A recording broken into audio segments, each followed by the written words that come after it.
नमस्कार, knocking-news.com में आपका स्वागत है। मैं हूं गिरिजेश वशिष्ठ।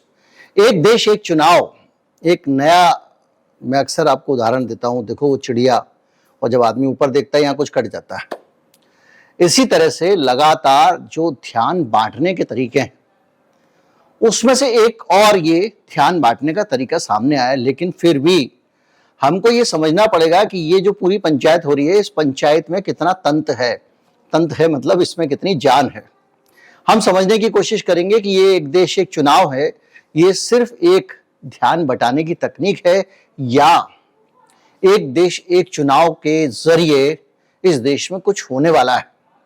बहरहाल जो भी हो, लेकिन ये कितना अफलातूनी आइडिया है और इस आइडिया को लागू करना कितना मुश्किल है, आज के वीडियो में यही समझेंगे। कहीं मत जाइए, चैनल को सब्सक्राइब कर लीजिए, मैं अभी हाजिर होता हूं।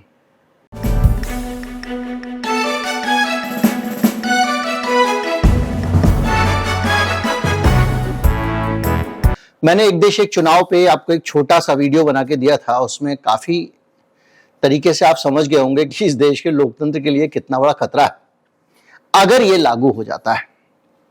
लेकिन क्या ये लागू हो पाएगा, इसको समझने की कोशिश करते हैं। सबसे पहले तो सरकार ने जो कमेटी बनाई है उसको देख लेते हैं। उसमें कौन लोग हैं।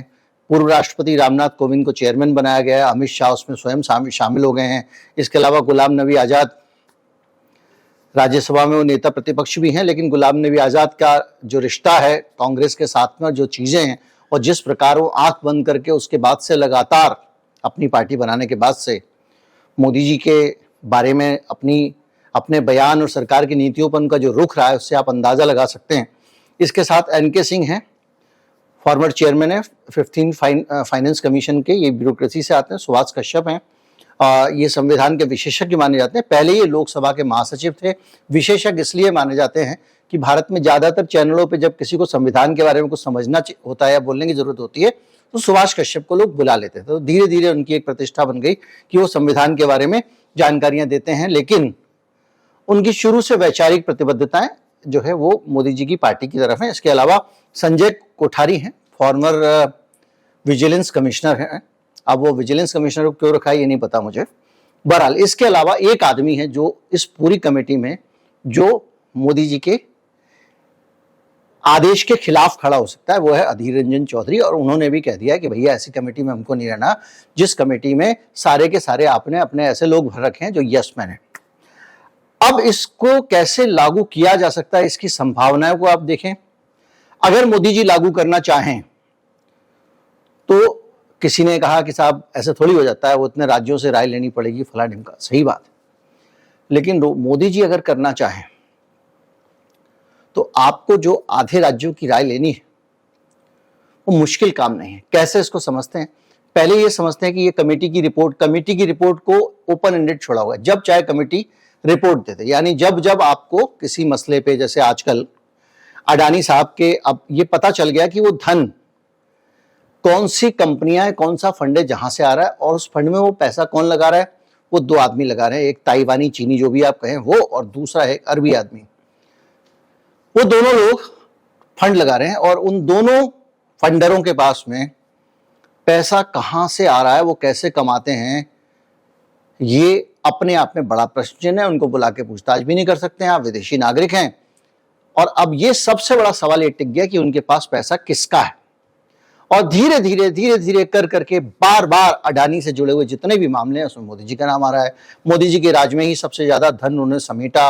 मोदी जी के राज में ही उनको दबा के सरकारी बैंकों से लोन मिले हैं। इतने लोन मिले हैं कि पूरे हिंदुस्तान में सब लोगों ने जितना लोन लिया हुआ है ना, उसका 2% के करीब लोन खुद अकेले अडानी जी ने ले लिया है। तो सब कुछ उनके राज में हुआ है, और उनके राज में हुआ है। अगर आप पुरानी कहावत को देखें तो गोबर भी अगर जमीन पे गिरता है थोड़ी मिट्टी लेके उठता है। तो अब वो किस वजह से मोदी जी एक ही उद्योगपति को इतना समर्थन दिए पड़े हैं, क्योंकि इसमें आरोप ये भी लगता है कि भाई बहुत सारे ठेके दिलाने में मोदी जी ने सिफारिशें की हैं। बांग्लादेश के बारे में पता चलता है, श्रीलंका के बारे में पता चलता है, और जगहों के बारे में पता चलता है, ऑस्ट्रेलिया के बारे में पता चलता है। पहली मुलाकात ऑस्ट्रेलिया के प्रधानमंत्री के साथ थी, तभी उन्होंने ये कह दिया था अडानी के पक्ष में। ईडी दबाव डालती है और ठेका मिल जाता है। तो कुल मिला के हर तरफ से मोदी जी, ऐसा लगता है कि एकदम जी जान से फेवर कर रहे हैं, जो आरोप लग रहे हैं उनके आधार पे। अब वो फेवर क्यों कर रहे हैं, ये बड़ा प्रश्न चिन्ह है।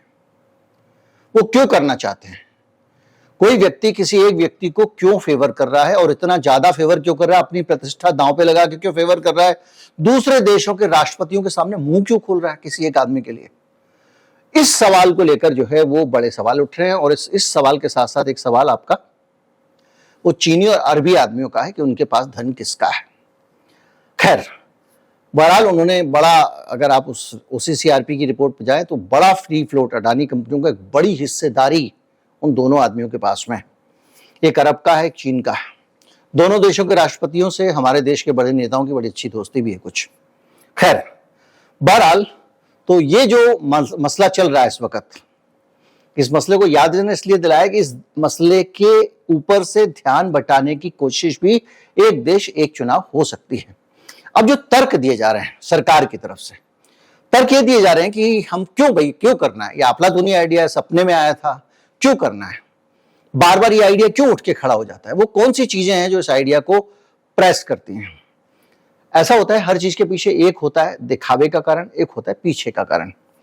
दिखावे का कारण यह है कि भाई बहुत खर्चा होता है देश पे, और उसके कारण इस देश में जो है वो चीजों को मैनेज करने में बड़ी दिक्कत आती है। हर महीने कहीं ना कहीं चुनाव पड़ा रहता है, हर साल चुनाव रहता है, इतने चुनाव होते हैं वगैरह वगैरह। तो ऐसी हालत में खर्चा ज्यादा होता है। अब जो लोग ये तर्क दे रहे हैं उनसे एक सवाल पूछने का बनता है, भाई साहब एक बात बताइए, मध्य प्रदेश का अगर चुनाव हो रहा है, ये चुनाव राजस्थान के साथ में हो रहा है, और अगर ये दोनों अलग अलग चुनाव हो जाए या ये लोकसभा के साथ में मिला के हो जाए, खर्चा कैसे बचेगा ये बता दो मुझे। क्या मध्य प्रदेश का वोटर वोट डालने के लिए बटन नहीं दबाएगा? क्या केंद्र का वोटर बटन नहीं दबाएगा? बल्कि आज की तारीख में आपको ईवीएम, एक राज्य में चुनाव होता है, चुनाव आयोग डेट इस प्रकार देता है, 6-6 चरण में चुनाव हो रहे हैं, 6-6 चरण में। संसाधन ये चुनाव आयोग के पास में, एक जगह वोट डल जाते हैं, फिर वहां से ईवीएम उठ के दूसरी जगह जाती है। बड़ी संख्या में आपको सुरक्षा बलों की आवश्यकता होती है, वो सुरक्षा बल एक से दूसरी जगह मूव करते हैं। ये सारी चीजें जो हैं, ये अभी तो आप थोड़ी थोड़ी बारी बारी से कर ले रहे हैं। मतलब आपके पास में मान लीजिए कि घर में जो है वो एक थाली है, तो आप खाना खा लो, उसके बाद आप खा लो, उसके बाद एक खा लो। अब आप कह रहे हो कि सब साथ में खाना खाएंगे, इसका मतलब क्या है? आपको 25 थालियां चाहिए होंगे आपके घर में, अगर 25 मेंबर है तो। ये इतना बड़ा देश है, इसमें इतने सारे जगहों पर एक साथ वोट डालने, एक साथ ईवीएम चाहिए, हर जगह ईवीएम चाहिए। ऐसे तो काम चलेगा नहीं कि आपने जो है वो यहाँ की ईवीएम उठा के वहां भेज दी, पंजाब के बाद मध्य प्रदेश में, वहां से आ गई, ऐसा तो चलेगा नहीं। फिर पूरे देश में आपको एक साथ इतनी सारी ईवीएम चाहिए, और आप तो पंचायत चुनाव भी साथ में करना चाह रहे हैं, क्योंकि पंचायत चुनाव कराने का काम तो वैसे भी केंद्र सरकार का नहीं है। पंचायती राज कानून के हिसाब से वो तो राज्य सरकारों का काम है, उसके लिए स्टेट इलेक्शन कमीशन अलग से होता है। तो आपको फिर संविधान बदलना पड़ेगा, उसको केंद्र का विषय बनाना पड़ेगा। तो आपके देश का जो फेडरल स्ट्रक्चर है, जिसमें ये संघ है ना, राज्यों का संघ, तो वो आपका राज्यों का संघ पूरा संविधान की मूल आत्मा को असर पड़ जाएगा। तो कैसे करोगे? मतलब कुल मिला के आप खर्चा बचाने की जो बात कर रहे हैं, यहां तो खर्चा बढ़ने वाली बातें हो रही हैं। बहुत फालतू पैसे हैं क्या देश के पास में? तो कुल मिला के ये खर्चे वाला जो लॉजिक है उसका आपने समझ लिया। अब दूसरा लॉजिक क्या हुआ? दूसरा लॉजिक जो है वो ये कहा जा रहा है कि पार्टियों का खर्चा जो है वो बच जाएगा। अरे भैया, जो छोटी पार्टियां हैं उनकी तो चटनी बन जाएगी, क्योंकि कांग्रेस जैसी बड़ी पार्टी, बीजेपी जैसी बड़ी पार्टी तो मान लिया पूरे देश में बड़े स्तर पे व्यापक खर्चा कर लेंगे। जो छोटी पार्टियां हैं वो इतने सारे पैसे कहां से लाएंगी? तो ये और इन कंपनियों के, इन पार्टियों के पास तो पैसे की वैसी कमी नहीं है। अगर भारतीय जनता पार्टी अपना खजाना खोल दे तो अपने आसपास के 10-15 देशों का चुनाव करा देगी, इतने पैसे हैं उसके पास। उसको जितना दान मिल रहा है, पता, आप सोचिए लोग कितने अच्छे दिल के हिंदुस्तान में भले लोग हैं कि वो खुल के बीजेपी को पैसे दे रहे हैं दान के लिए, उसकी नीतियों से कितना खुश हैं। किसी चीज के बदले बदले में नहीं दे रहे हैं, वो ऐसी खुशी में दे रहे हैं। तो कितना दे रहे हैं, वो कितना पैसा मिल रहा है। खैर, अब उनका कहना है कि चुनाव में ब्लैक मनी का इस्तेमाल होता है, तो खर्चा कम होगा तो ब्लैक मनी का प्रेशर कम हो जाएगा। भैया ऐसा कैसे हो सकता है, ये बताओ मुझे। एक साथ पूरे देश में चुनाव होगा, तो भारतीय जनता पार्टी को कितने राज्यों में चुनाव लड़ना पड़ेगा, और उतने राज्यों में चुनाव लड़ने के लिए भारतीय जनता पार्टी को कितने पैसे चाहिए होंगे। अभी तो ये होता है मध्य प्रदेश में चुनाव होता है तो मध्य प्रदेश का खर्चा किया, तब तक और फंड आ गया, फिर दूसरे प्रदेश का खर्चा किया और फंड आ गया। तो जो खर्चे वाली थ्योरी है ना, ये हमको और आपको उल्लू बनाने के लिए, ये वो पर्दा है जिसके पीछे असली खेल हो रहा है, जो आपको दिख नहीं रहा है। असली खेल क्या है अब आप समझिए। कौन सी ताकतें हैं दुनिया की जो भारत में लगातार चुनाव नहीं चाहती हैं? इसको कड़वा सच है, आप सुन लीजिए। जो कैपिटलिस्ट फोर्सेस हैं, पूरी दुनिया की अमेरिका परस्त जो ताकतें हैं, ये वो फोर्सेस हैं, वो शक्तियां हैं जो पूंजीवाद को बढ़ावा देना चाहती हैं। पॉलिसी पैरालिसिस, नीति स्पष्ट होनी चाहिए, स्थायी सरकार होनी चाहिए, ये सारी बातें जो कही जाती हैं अर्थशास्त्र के लिए जरूरी हैं, ये सारी बातें उस एक पूंजीवादी व्यवस्था के पक्ष में। इस देश में जो पूंजीवादी व्यवस्था अगर आपको लागू करनी है, सरकार पूंजीपतियों के पक्ष में अगर नीतियां लेकर आएगी, जैसा मैंने उदाहरण दिया था, किसान आंदोलन और किसान कानून आए थे, तीनों घनघोर पूंजीपतियों के पक्ष में थे। इस देश के सारे किसान का धन, उसकी संपदा, उसकी जमीनें वो साइन करा ली जाने वाली थी अमीरों के पक्ष में। हमारा आपका खाना पीना जो है वो उनके हाथ में था, वो कितना राशन छोड़ेंगे, कितना रख लेंगे। जिस आदमी के पास इतनी दौलत है, दुनिया का तीसरा आदमी, वो चाहे तो देश का पूरा खाना जमाखोरी करवा ले। तो आप इस स्थिति को समझिए। तो ये जो खुली छूट है, इस खुली छूट पे चुनाव बाधा आता है। इसको ये कहते हैं पॉपुलिस्ट पॉलिटिक्स। और इनको लगता है कि बार बार चुनाव आता है तो जनता को खुश रखना पड़ता है, तो ये जो पॉपुलिस्ट पॉलिटिक्स करनी पड़ती है, जिसको कोई रेवड़ी कह देता है, कोई सब्सिडी कह देता है, किसान को यूरिया पे सब्सिडी मत दो, गैस की सब्सिडी बंद कर दो, ये सब बंद कर दो, क्योंकि ये पॉपुलिस्ट हैं। पॉपुलिस्ट अगर आप, अब पूंजीवाद ये क्यों चाहता है समझिए।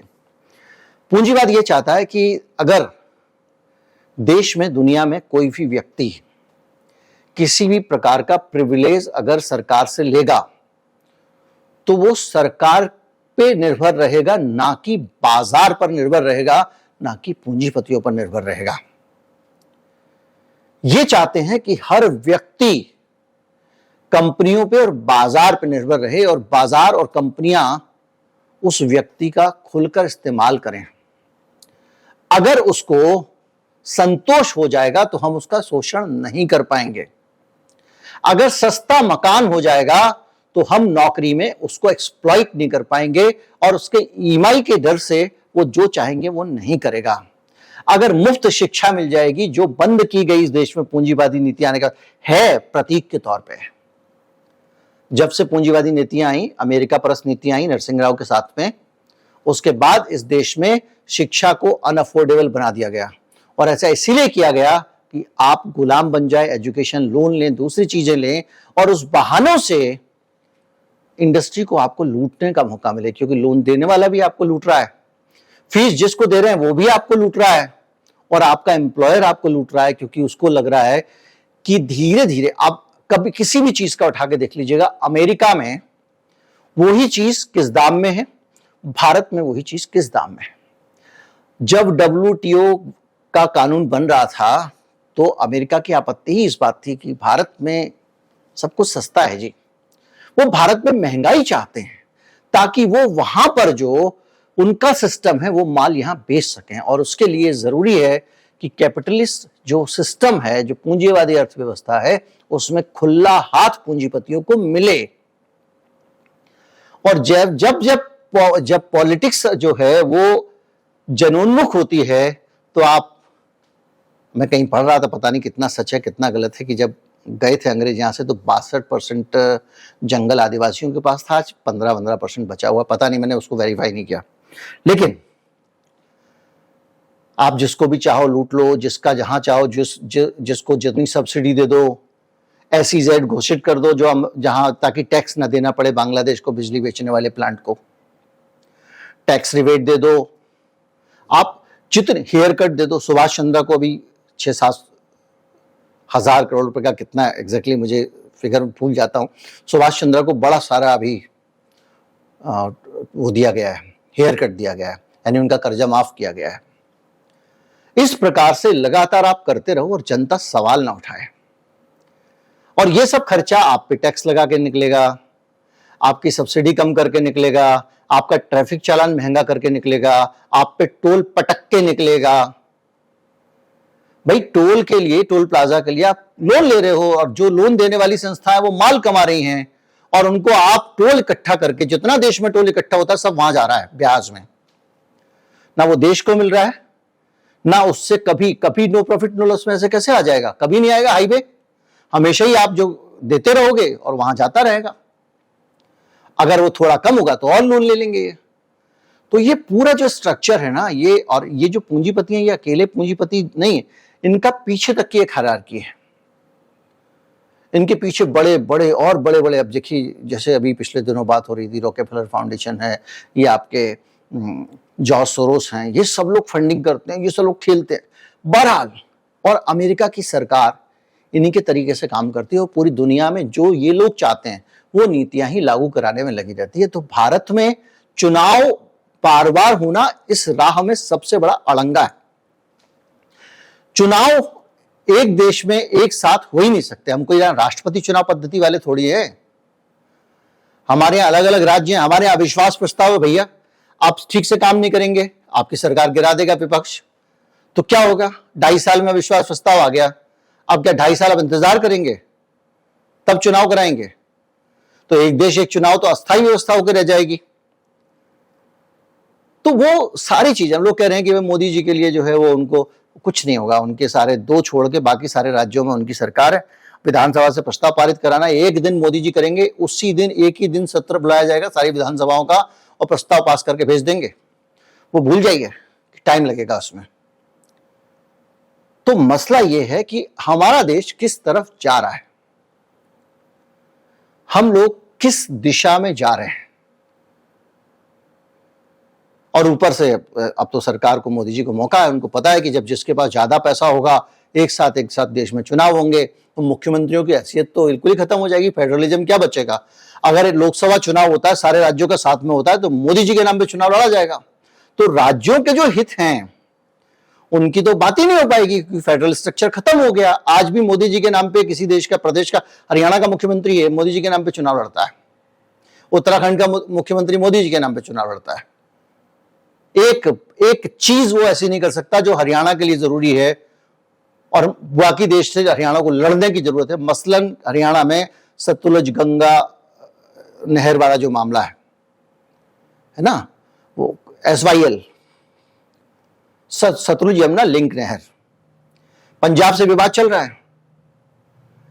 अगर केंद्र सरकार, राज्य सरकार की उसी पार्टी की है और वो कह देगी कि ठीक है भाई पंजाब पानी नहीं दे रहा, आप शांत रहिए, आप, वो नहर जो है वो खुद ही पड़ी हुई है। तो इसलिए कम से कम ये नहर का मसला नहीं, केंद्र में अगर एक सरकार होगी तो राज्य अपनी बात ही नहीं कर पाएंगे, केंद्र के दबाव में दबे रहेंगे। पहले ही दल बदल कानून ने राज्यों को आधा गुलाम बना दिया है केंद्र सरकार का, सांसद गुलाम हो चुके हैं अपनी अपनी पार्टियों के, जो राजीव गांधी बना के गए थे। तो बहरहाल ये सारा का सारा जो सीन है, ये सीन और ये बहस आपके सामने आएगी, और जब आपके सामने आएगी वन नेशन वन इलेक्शन की बहस, तो आप क्या करोगे? इन्हीं चीजों में उलझ जाओगे। कांग्रेस ही कुछ बोलेगा, बीजेपी वाला कुछ बोलेगा ये तो हो ही नहीं सकता, वो कहेगा हो सकता है। रजत शर्मा ने इतना लंबा ब्लॉग लिख दिया, ये मास्टर स्ट्रोक है, मोदी जी को आप समझते नहीं हो, मोदी जी को कम समझते हो, मोदी जी ये कर देंगे, मोदी जी वो कर देंगे। तो रजत शर्मा ने लंबा लिखा एकदम। तो कुल मिला के ये एक ऐसी बहस की तरफ आप बढ़ रहे हैं जिसमें कोई तंत्र नहीं है। अगर वो ले भी आएंगे किसी तरह से, तो फिर भैया ये अविश्वास प्रस्ताव 50 तो फिर संविधान में संशोधन होंगे, और उतना संविधान में संशोधन करेंगे तो हमारा तो देश का सिस्टम ही बदल जाएगा। तो यहां तो आप धीरे धीरे तानाशाही ला रहे हो उसका मतलब। तो इस बहस में जब ये बात होगी कि ये लागू हो सकता है नहीं हो सकता है, फिर आप बात नहीं करोगे अरबी चीनी के पास किसका पैसा है। ये है मर्म और ये है टाइमिंग। अब आप G20 पे भी बात नहीं करोगे। G20 पे आप कहते थे अमेरिका की जेब में नहीं बैठे हुए हैं। चीन ने हाथ खड़ा कर दिया, रूस ने हाथ खड़ा कर दिया, उनके राष्ट्र प्रमुख नहीं आ रहे हैं। ये एक संदेश है, लेकिन इस पर चर्चा नहीं होगी, क्योंकि इस पर चर्चा होगी तो एक देश एक चुनाव पर कब चर्चा होगी। जो भी है, आप समझ रहे होंगे कि ये किस तरह से पूरी दुनिया की राजनीति खेलती है। मतलब जैसे वो होता है ना कि आप पकड़ने वाले चोर को तो कनपट्टी पे पिस्टल रख देता है आपके भाई की, बोले मैं इसको गोली मार दूंगा, तो आपके हाथ के तोते उड़ जाते हैं, फिर आपका पूरा फोकस भाई को बचाने में लग जाता है, चोर को पकड़ने से दिमाग चला जाता है।